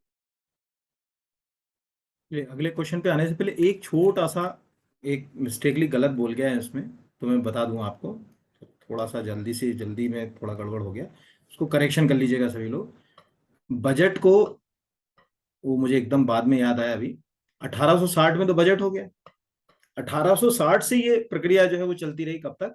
2019 तक। ठीक है, 2019 में ये हो गया बही खाता, यानी लाल रंग का बैग, यानी लाल रंग का, आप खुद लिख लीजिएगा लाल रंग का बैग। कब आया? 2019 में। यानी 2019 में पहली बार जो है वो अगर कहा जाए कि जो है वो बही खाते के रूप में इसको प्रस्तुत किया गया, कोई लेदर के बैग में नहीं लाया गया। फिर कोविड के दौरान 2021 में, क्योंकि कोविड में डिजिटल इंडिया की ओर ज्यादा हम सोशल डिस्टेंसिंग फॉलो कर रहे थे, तो फिर जो है वो डिजिटल बजट पेश किया गया टैबलेट पर। ठीक है, टैबलेट के ऊपर, वो बही खाता भी नहीं लाया गया, टैबलेट 2021 में, ये पहली बार। ठीक है, ये ध्यान रखिएगा, डिजिटल इंडिया के तहत, यानी मेक इन इंडिया, आत्मनिर्भर भारत की ओर, ये आपको याद रखिएगा। और फिर जो है वो सरकार ने जो है वो मोबाइल ऐप भी लॉन्च करी थी उससे। तो ऐसे ही थोड़ा सा, क्योंकि मैं ऊपर वाले उसमें शायद 2021 इधर बही खाते में भूल गया, इसलिए बस इसको करेक्शन कर लीजिएगा, बाकी तो कुछ भी नहीं। चलिए ठीक है, धन्यवाद आपका। चलिए अगले की ओर आ जाते हैं। ये तो अपन ने देख ही लिया था। हाँ, संविधान के किस अनुच्छेद में लेखानुदान, प्रत्यानुदान और अपवादानुदान, यानी vote on account, vote on credit के बारे में जो है वो प्रावधान है? अनुच्छेद 114, अनुच्छेद जो है वो एक सेकंड, सॉरी एक मिनट, थोड़ा सा ये कौन सा फाइल खुल गया, एक मिनट होल्ड कीजिएगा, फाइल गलत खुल गया शायद ये। चलिए अगले पे आते हैं, वो दूसरी फाइल साथ में खुल गई थी गलती से। संविधान के किस अनुच्छेद के में लेखानुदान, प्रत्यानुदान और अपवादानुदान, यानी सिंपल सी बात है कि वोट ऑन अकाउंट और अकाउंट ऑफ क्रेडिट के बारे में कहाँ प्रावधान है? अनुच्छेद 114, 115, 116, 117। तो पहले तो देख लें कि ये जो प्रोविजंस हैं, ये एक तो 116 में है, पहला याद रखिए। एक्चुअल होता क्या है ये समझिए। देखिए बजट हमारा बना साल भर के लिए, अब 31 मार्च जो है वो मार्च को ये खत्म हो रहा है, यानी फाइनेंशियल ईयर ऐसे समझो। अभी अगले साल के लिए इस साल का जो बजट चल रहा है, अब ये जो बजट में जो राशियां हैं ये कब तक चलेंगी? ये चलेंगी 31 मार्च तक। 1 अप्रैल से नया बजट आ जाएगा। तो अब जब बजट के ऊपर डिबेट हो रही है, बजट के ऊपर वहां पे बातचीत चल रही है, और बजट को लागू करना, क्या 1 अप्रैल को तुरंत ही सब कुछ मिल जाएगा? क्या संभावना है? देखा होगा, ऐसा तो नहीं होता। तो क्या करा जाता है कि 2-3 महीने के लिए, जनरली 2 या 3 महीने के लिए बजट में कुछ जो है वो सैलरी अलाउंस आदि के लिए जो है वो फंड सैंक्शन कर दिया जाता है, बिना किसी डिबेट के जो है वो सीधे दे दिया जाता है। इसको बोलते हैं बोट ऑन अकाउंट। इसमें कोई जो है वो, अगर कहा जाए कि डिबेट इसकी जरूरत नहीं पड़ती। यानी सरल सी भाषा में समझो, इसको मैं समझाऊं कि ये जो बजट चल रहा है, जैसे 2022-23 का बजट चल रहा है, अब ये कब खत्म होगा? 31 मार्च 2023 को खत्म होगा। अब सपोज फरवरी में बजट आया, अब वो बजट पास होते सैंक्शन होते हुए मार्च आ गया, क्या 1 अप्रैल को लागू हो जाएगा? क्या एलोकेशन हो जाएगा फंड करने? कम से कम 2-3 महीने लगेंगे। तो उस 2-3 महीने में वो विभाग अपना काम कैसे चलाएंगे यार? उनको कहीं ना कहीं से फंड की जरूरत होगी ना, कैसे जो है वो सैलरी देंगे, कैसे अलाउंस देंगे, क्या करेंगे यहाँ पर? अगर कहा जाए जो भी उनके खर्च होते हैं केंद्र सरकार के जो है वो, तो उस समय जो है वो अगर कहा जाए कि ये लेखा अनुदान से खर्च जो है वो करते हैं, संसद से जो है उसकी मंजूरी ले लेते हैं और ये चलता रहता है। तो उसके लिए टेम्परेरी प्रोविजन है बोट ऑन अकाउंट। यानी एक सिंपल सी बात है कि बोट ऑन अकाउंट एक प्रकार से अंतरिम बजट का एक प्रोविजन मान लो, एक टेम्परेरी टाइप का बजट जो है वो होता है 2 से 3 महीने के लिए। ठीक है, ये ध्यान रखिएगा। ऐसी बोट ऑन क्रेडिट, भाई मान के चलो कोई ऐसी जो मांग है, ठीक है, जो आप जो है वो बजट में आपने नहीं रखी, या बजट में नहीं रख सकते या नहीं मांग सकते, तो आप जो है वो अगर कहा जाए कि बोट ऑन क्रेडिट से भी उसको जो है वो ले सकते हो, तो वो भी 116 के अंतर्गत है। तो ये एक प्रकार की टेम्परेरी चीजें हैं, ध्यान रखिएगा। इनको अपन आम भाषा में क्या बोल सकते हैं? अंतरिम बजट के अंतर्गत जो है वो आता है ये। ठीक है, ये ध्यान रखिएगा, एक प्रकार की अंतरिम बजट की प्रक्रिया में आएगा 116 के तहत। अगला बोलता है भारत में अपनाई जाने वाली बजट प्रक्रिया, एक सेकंड, भारत में अपनाई जाने वाली बजट प्रक्रिया का सही क्रम निम्न में से कौन सा है? फर्स्ट इज भारत में बजट का क्रियान्वयन, सेकंड बजट की तैयारी, थर्ड संसद की स्वीकृति, फोर्थ वित्तीय कोषों का लेखांकन एवं लेखा परीक्षण। तो इसका आंसर समझें। देखिए, सबसे पहले तो क्या होगा? बजट की तैयारी होगी। ठीक है, ये ध्यान रखें। सबसे पहले आप क्या करोगे? बजट की तैयारी करोगे। बजट की तैयारी लगभग 6-7 महीने पहले से शुरू हो जाती। हर डिपार्टमेंट से जो है वो बजट के ऊपर मांगे मांगी जाती है कि भाई आपकी क्या डिमांड्स, इसके बिना उनसे कई प्रश्न पूछे जाते हैं, आप इसके बिना कैसे काम चल रहा था, अगर ये आपको दे दिया जाएगा, अगर जो आप मांग रहे हो अमाउंट, तो इससे क्या लाभ होगा, ये सब चीजें पूछी जाती हैं। यानी एक प्रकार का ये प्रिपरेशन होती है। फिर प्रिपरेशन के बाद ये बजट कहाँ चला जाता है? पार्लियामेंट। पार्लियामेंट में, लोकसभा में सबसे पहले, राज्यसभा में सीधे पेश नहीं होगा बजट, लोकसभा में होगा। वित्त मंत्री बजट भाषण पढ़ेंगे, फिर उसके बाद जो है वो बजट के ऊपर डिस्कशन होगा। 26 दिन तक चलता है डिस्कशन। आजकल तो हो अल्लाह पार्लियामेंट में होता है, तो वो 26 दिन में कुछ ही डिपार्टमेंट और मिनिस्ट्री हैं जिनकी मांगों के ऊपर चर्चा हो पाती है, बाकी पे चर्चा नहीं हो पाती, तो उनको गिलोटिन कहते हैं। बिना चर्चा के, बिना वोटिंग के, डिबेट के जो है वो पास हो जाती है, उनको अपन गिलोटिन कहते हैं, मुखबंद बोलते हैं। पास हो गया साहब, तो बजट जो है वो संसद से स्वीकृति होगी। राज्यसभा को कोई बेचारे को पावर है नहीं, 14 दिन तक जाता है वो बजट वहां। 14 दिन में वो बिल को अगर वो पास कर दे तो वेल गुड, नहीं करे तो ऑटोमेटिकली पास मान लिया जाता है कि भाई ये स्वतः ही जो है वो पारित हो गया। फिर उसके बाद क्या होगा? उसका क्रियान्वयन होगा।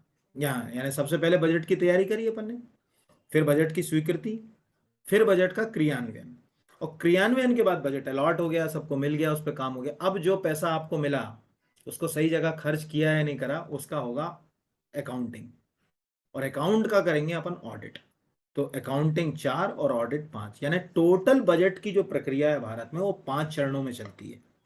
ठीक है, बजट की तैयारी नंबर 1, फिर उसके बाद जो है संसद से स्वीकृति, बजट का क्रियान्वयन, वित्तीय कोषों का लेखांकन, और फिर उसके बाद सबसे आखिरी में ऑडिट उसका। ये याद रखिएगा क्रम।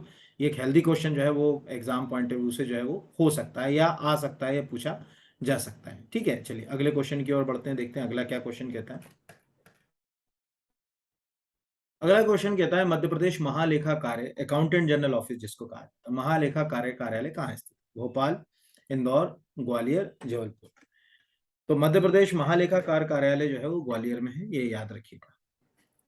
ठीक है, एक्चुअल होता क्या है देखिए, सरकार से जो बजट हम तक आता है ना, वो एक पूरे चैनल से आता है। इसमें सबसे निचला जो स्तर होता है वित्त विभाग में, यहाँ पर मैं वित्त विभाग का एक संरचना बना के बताता हूँ आपको छोटी सी।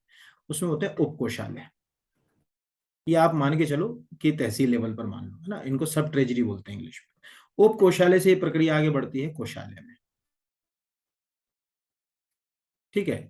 कोषालय से फिर जो है वो जाएगा ये संचालनालय, संचालनालय यानी डायरेक्टेड, डायरेक्टेड से फिर ये फाइनली कहां पहुंचेगा, महालेखाकार। मतलब ऐसे समझ लो, सिंपल से एग्जांपल में आपके लिए, मुख्यमंत्री जी आपके गृह नगर आए और आपकी क्रिकेट टीम को 1,000 रुपए दे गए, तो आपको कहाँ से मिलेंगे, या तो ट्रेजरी से मिलेगा वो पैसा, या तो सब ट्रेजरी से। तो सरकार के पास पैसा जाने का रास्ता भी यही है, ट्रेजरी, यानी सब ट्रेजरी, ट्रेजरी डायरेक्टेड, ठीक है, यहाँ पर अगर कहा जाए, और महालेखाकार, और आने का भी तरीका यही है इसी प्रकार से। और महालेखा कार्य में ही ऑडिट होता है, राज्य स्तर पर जो ऑडिट होती है पूरी प्रक्रिया वो वही होती है, फिर वो सीएजी आ जाता है उधर उसमें। तो इस तरह से एक सिस्टम अपने को पता होना चाहिए यहाँ पर।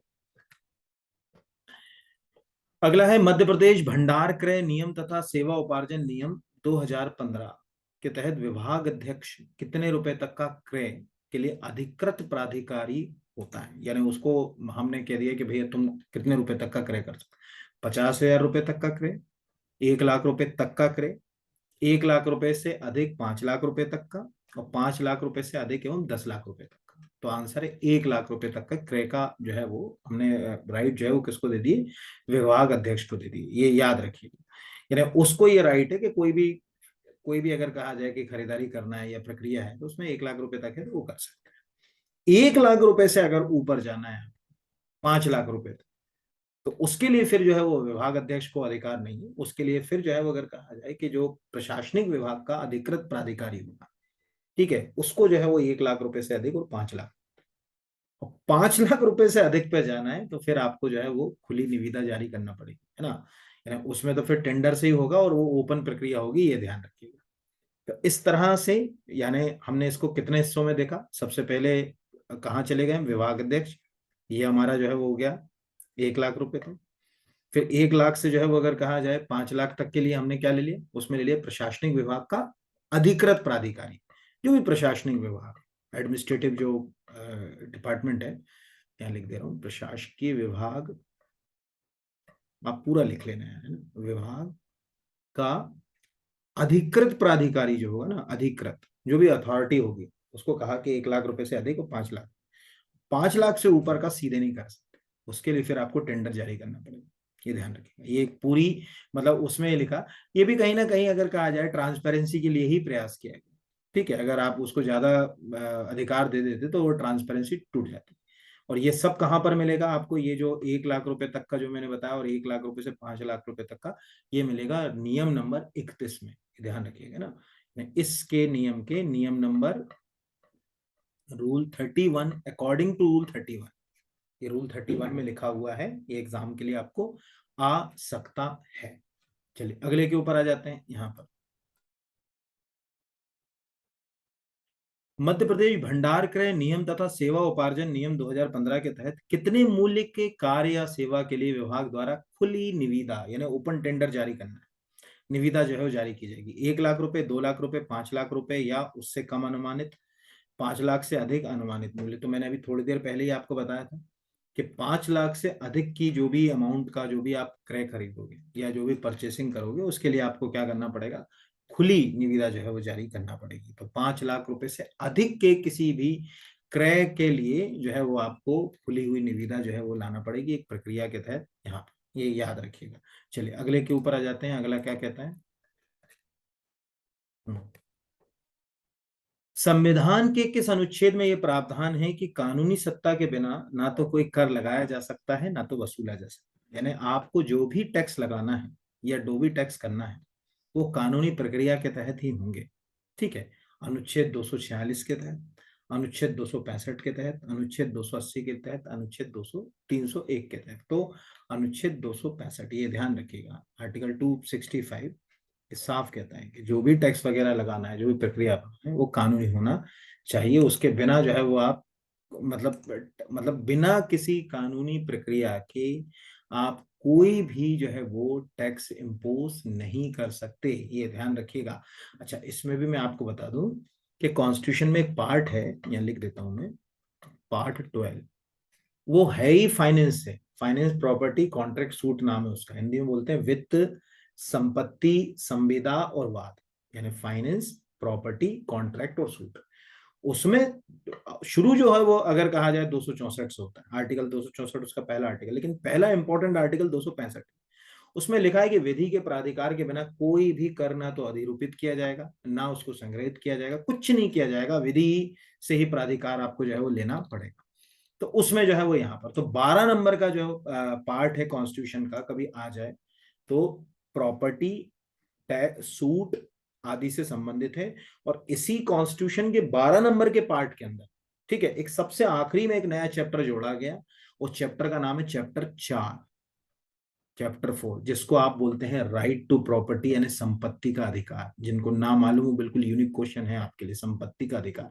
ये सबको मालूम है इस क्लास में कि संपत्ति का अधिकार मूल अधिकार से हटा दिया गया और अब उसको एक लीगल राइट जो है वो अगर कहा जाए बना दिया गया। लेकिन कहाँ बनाया गया, तो 300A के तहत बनाया गया। किस पार्ट में है, तो पार्ट 12 में है संविधान के। ठीक है, किस चैप्टर में है, तो चैप्टर 4। और चैप्टर 4 क्या ओरिजिनल कॉन्स्टिट्यूशन में था, आंसर इज नो। ये बाद में 44वें संविधान संशोधन के द्वारा जो है वो जोड़ा गया था, ये याद रखिएगा। ठीक है, चलिए अगले क्वेश्चन की ओर बढ़ते हैं। नियंत्रक एवं महालेखा परीक्षक को किसका मित्र, दार्शनिक और मार्गदर्शक कहा गया है? लोक लेखा समिति यानी public account committee, public undertaking committee, estimate committee और बजट कमेटी। तो बजट कमेटी नाम की तो कोई कमेटी होती नहीं। पब्लिक अकाउंट कमेटी यानी पीएससी। क्यों लिया है? क्योंकि आपके सिलेबस में पीएससी है। तो ये तो खैर ज्यादातर लोगों को मालूम है, नहीं भी मालूम हो तो याद रखिएगा, क्योंकि पीएससी के लिए जो है वो सबसे इंपॉर्टेंट है, उसी की रिपोर्ट को तो एग्जामिन करती है पीएससी। अगला, लोक लेखा समिति के बारे में निम्न में से कौन सा कथन असत्य है? लोक लेखा समिति के अध्यक्ष की नियुक्ति लोकसभा स्पीकर द्वारा की जाती है, बिल्कुल सही।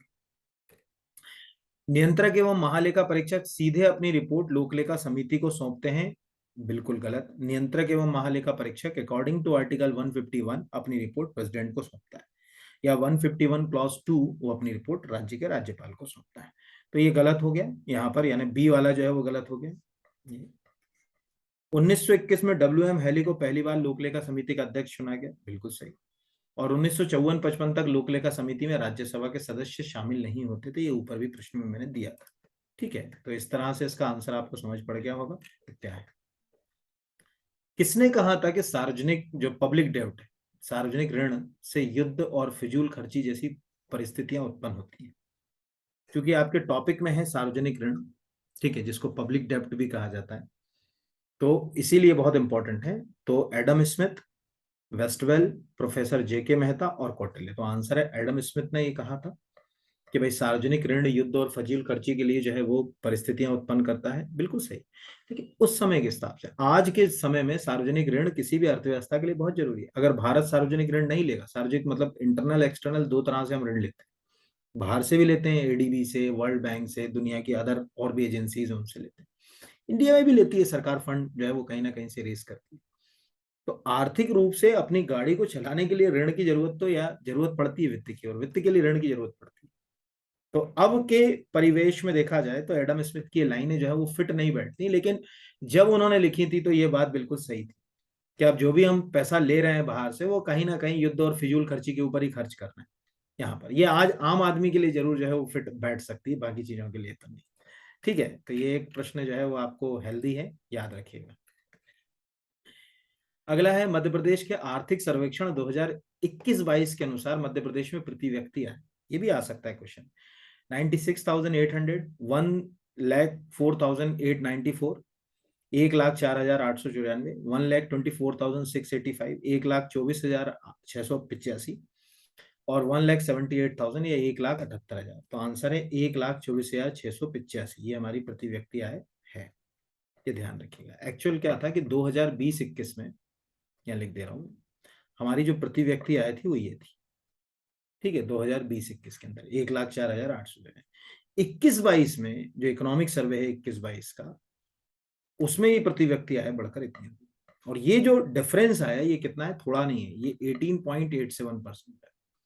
यानी हम कह सकते हैं कि एक साल में ही ये बहुत अच्छी जो है वो अगर कहा जाए ग्रोथ इसको कह सकते हैं।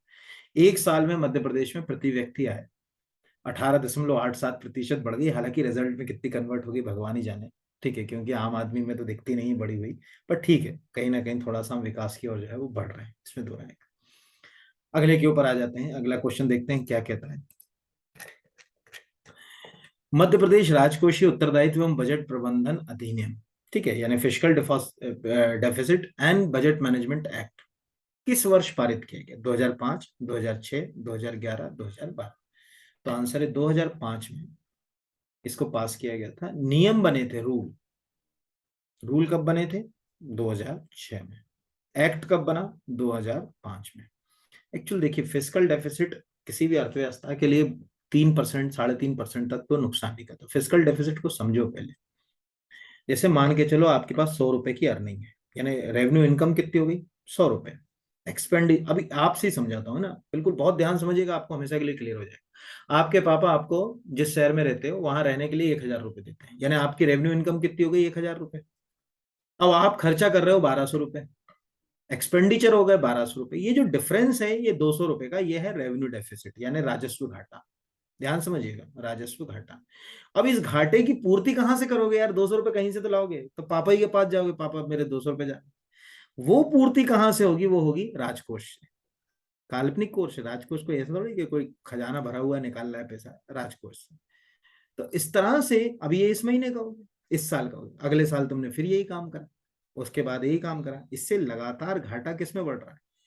राजकोष में। यानी सबसे बड़ा घाटा तो राजकोष है। तो सरकार को ये लगा कि यार हमारा जो राजकोषीय घाटा है, अगर ये ऐसे बढ़ता रहा तो हमारे लिए तो मतलब बंटाढार हो जाएगा, क्या करें।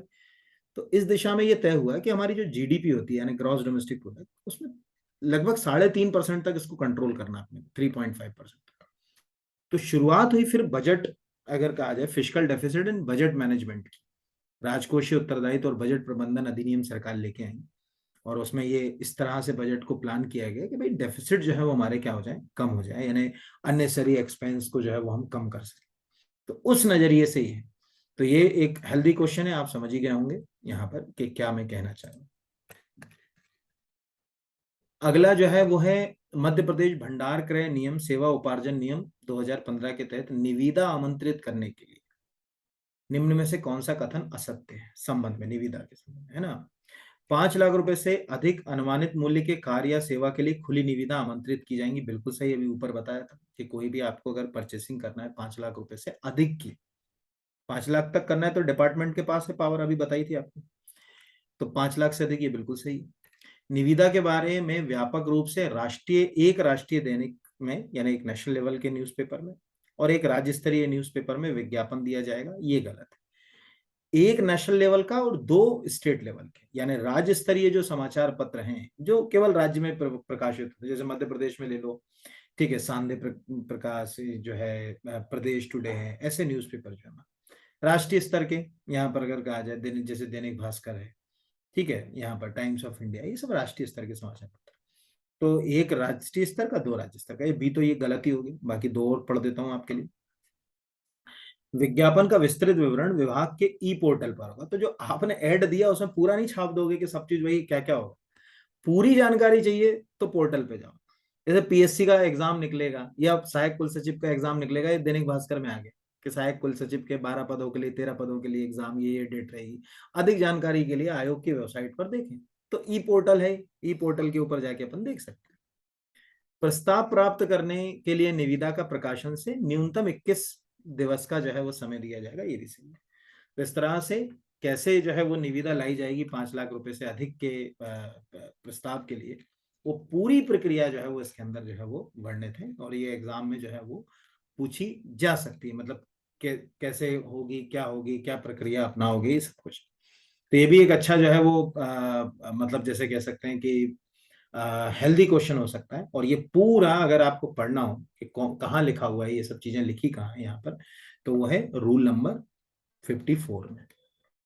रूल 54 में, 53 में है निविदा की तैयारी। जो निविदा आप लाओगे वो निविदा कैसे आएगी, क्या प्रक्रिया होगी, उसका क्या क्या ब्यौरा होगा, वो 53 में। आमंत्रित कैसे करोगे उसको, निविदा को, वो 54 में। यहाँ पर अगर कहा जाए ना, ये जो है, तो ये एक प्रणाली है। यहाँ पर इस तरह से जो है वो अपन इसको समझ सकते हैं, आ सकता है क्वेश्चन, हेल्दी क्वेश्चन है। चलिए अगले की ओर बढ़ते हैं। अगला है निम्नलिखित में से सही सम्मिलित नहीं है। भारत की संचित निधि आर्टिकल 266(1) बिल्कुल सही है। कंसोलिडेटेड फंड के बारे में 266(1) में है। ठीक है। आकस्मिक निधि 267(1) ये भी बिल्कुल सही है। लोक लेखा अनुदान 266 क्लॉज 2 ये भी बिल्कुल सही है। अनुदानों लेखा अनुदान यानी बोट ऑन अकाउंट, थोड़ा सा इधर का अनुच्छेद जो है वो गलत लिखा गया है ये। ठीक है, ये थोड़ा सा काट लीजिएगा इसको। लोक लेखा यहाँ पर, और लेखा अनुदान यानी बोट ऑन अकाउंट 267(2) ये बिल्कुल गलत है, क्योंकि मैंने अभी आपको थोड़ी देर पहले ही बताया था कि ये कहाँ लिखा हुआ है, 116 में है ना ये, इसीलिए। अब ध्यान समझिएगा। चलिए वापस से जाएं, पहले तो एक सेकंड, राइट पे है। संचित निधि समझिए। कंसोलिडेटेड फंड से अगर आपको पैसा निकालना है तो बिना संसद की स्वीकृति के नहीं निकाल सकता। संचित निधि से कोई भी पैसा निकालना पहले संसद से परमिशन लेना पड़ेगा। आकस्मिक निधि जो है वो हमने राष्ट्रपति को दे दी है ना, कंटिजेंसी फंड, जैसे अभी कोविड के दौरान भी आकस्मिक निधि से फंड निकाला। पब्लिक अकाउंट से पैसा नहीं निकाल सकते, वो आपका है। गवर्नमेंट प्रोविडेंट फंड, जो आपके पोस्ट ऑफिस में सेविंग्स हैं, ये सब पब्लिक अकाउंट के अंतर्गत है। इससे आप पैसा नहीं निकाल सकते है ना, ये संसद की स्वीकृति से भी नहीं निकलेगा। पब्लिक अकाउंट से नहीं निकलेगा, इन दो से जो है वो निकल सकता है, एक में संसद की स्वीकृति, एक में राष्ट्रपति की स्वीकृति, ये यहाँ पर। और लेखा अनुदान पर भी संसद से स्वीकृति ली जाती बजट के दौरान, ये तो मैंने आपसे पहले बता दिया था। तो इस तरह से ये जो है वो प्रश्न जो है वो पूछा जा सकता है, या इससे रिलेट करके जो है वो आ सकता है। ठीक है, चलिए अगले के ऊपर जो है वो बढ़ते हैं, देखते हैं अगला क्या क्वेश्चन कहता है। बजट के प्रकारों के संदर्भ में निम्नलिखित में से कौन सा कथन सत्य नहीं है? भारत में जेंडर आधारित बजट की शुरुआत 2005-6 के दौरान की गई, बिल्कुल सही। जेंडर बजट का मतलब है महिलाओं के लिए बजट में अलग से स्कीम्स लाई गई, जैसे मध्य प्रदेश में जननी सुरक्षा योजना, लाडली लक्ष्मी योजना, सब ये जेंडर बजटिंग में आता है। 1968 में भारत में पहली बार भारत सरकार के 4 मंत्रालयों में कार्य निष्पादन जो बजट है यानी परफॉर्मेंस बजट को तैयार किया गया, ये भी सही है। 1968 में हमने परफॉर्मेंस बजटिंग के ऊपर काम करना शुरू किया। 1987-88 में पहली बार जीरो बेस बजट जो है वो को अपनाया गया, ये भी बिल्कुल सही है। जीरो बेस बजटिंग की प्रणाली जो है वो 87-88 में ही भारत में पहली बार इंट्रोड्यूस की गई। और भारत में अगर कहा जाए पीपीबीएस प्रणाली को 1986 में जो है वो अपनाया गया, ये एग्जैक्टली जो है वो गलत है।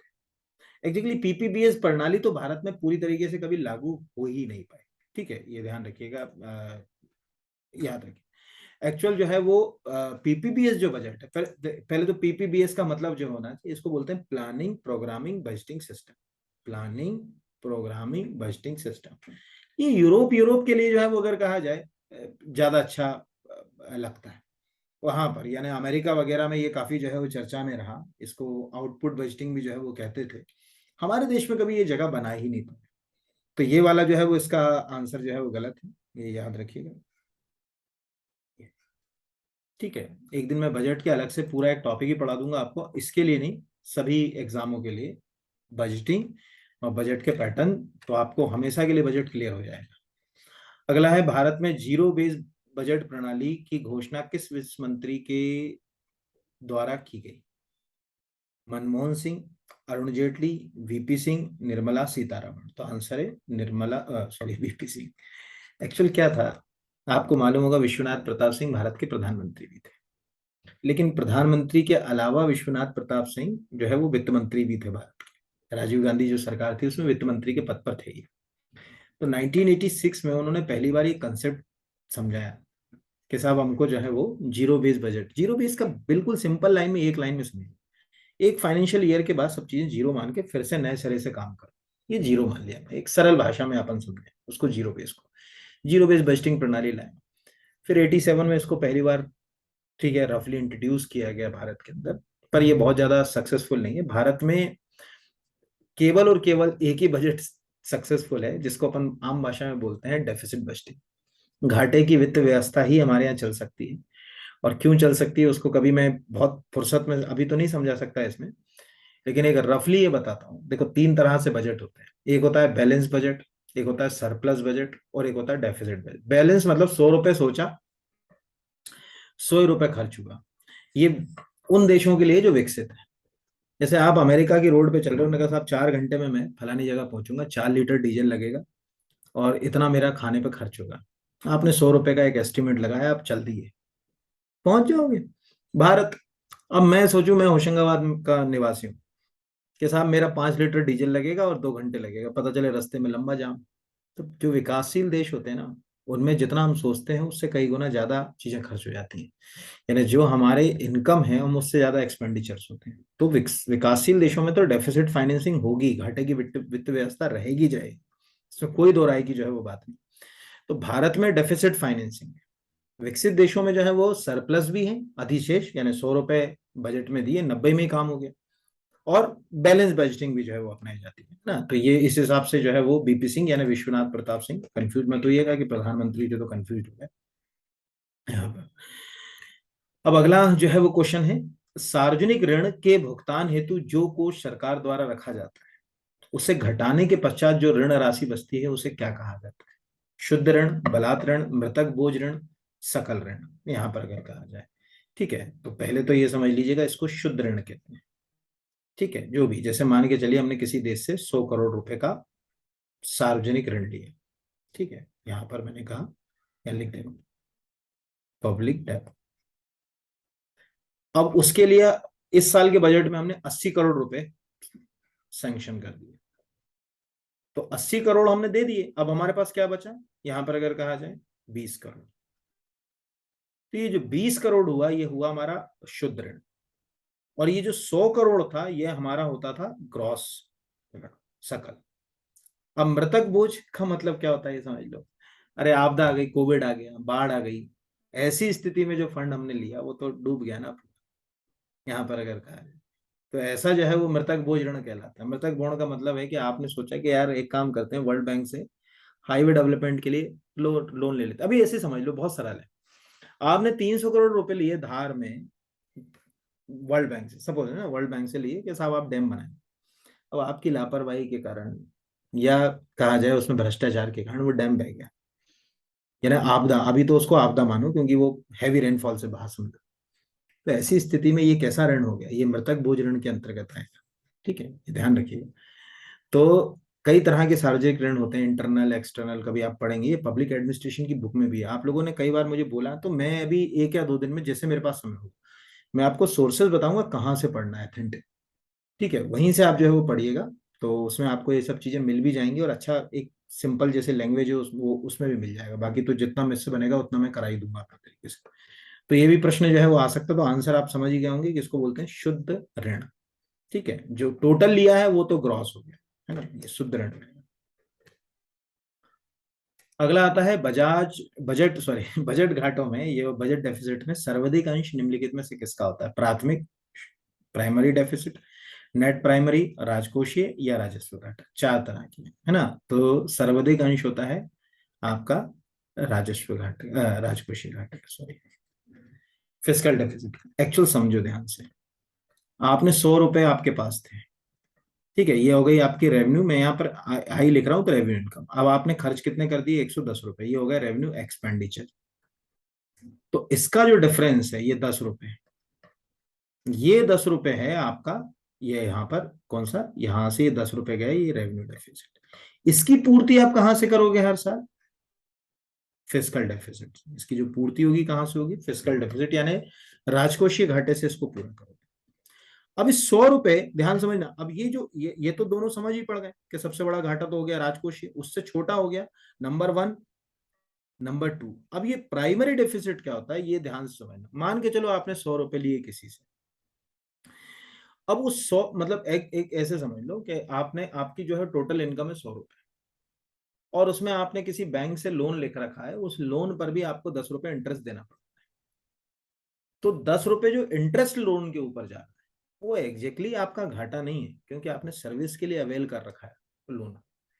तो इंटरेस्ट पेमेंट अगर हम हटा दें, तो जो बचता है घाटा सबसे कम, वो होता है प्राथमिक घाटा, प्राइमरी डेफिसिट। जैसे समझो, इस जैसे ऐसे समझ लो कि आपने एक कार के लिए 10 लाख का लोन लिया, उसके ऊपर हर साल आप जो है वो, अगर कहा जाए कि 20,000 का इंटरेस्ट दे रहा है, तो इंटरेस्ट डेफिसिट नहीं है, ध्यान रखिएगा।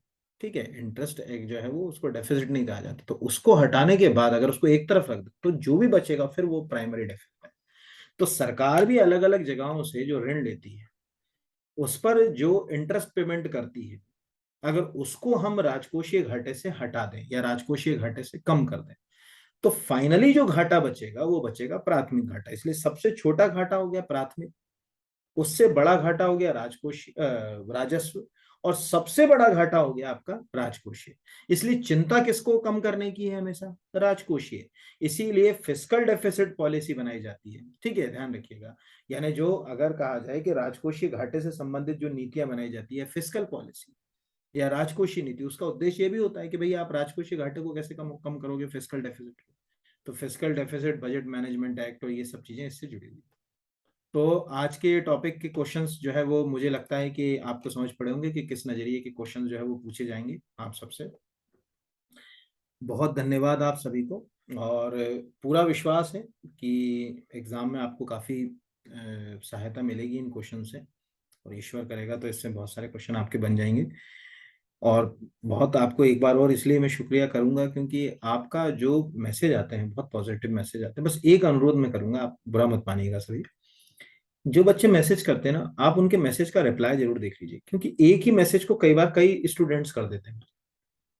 ठीक है, उसका रिप्लाई मैं दे चुका होता हूँ ऑलरेडी। अगर किसी ने सेम प्रश्न पूछा है तो आप उसके पढ़ लीजिए, तो उससे आपको आइडिया हो जाएगा कि जैसे एक यूनिवर्सिटी वाला पूछा था किसी बच्ची ने कि भाई 45 है कि 54, तो मैंने बताया था कि अभी वेबसाइट के ऊपर 54 है, एक्टिव जो है वो 45 है, एग्जाम में आएगा तो 54 ही टिक लगाना है आपको, इसमें मैं बताया भी था उसमें। तो वो दो तीन लोगों ने पूछा, फिर दो तीन जगह मुझे बार बार उसको टाइप करके लिख के भेजना पड़ा, तो इसलिए।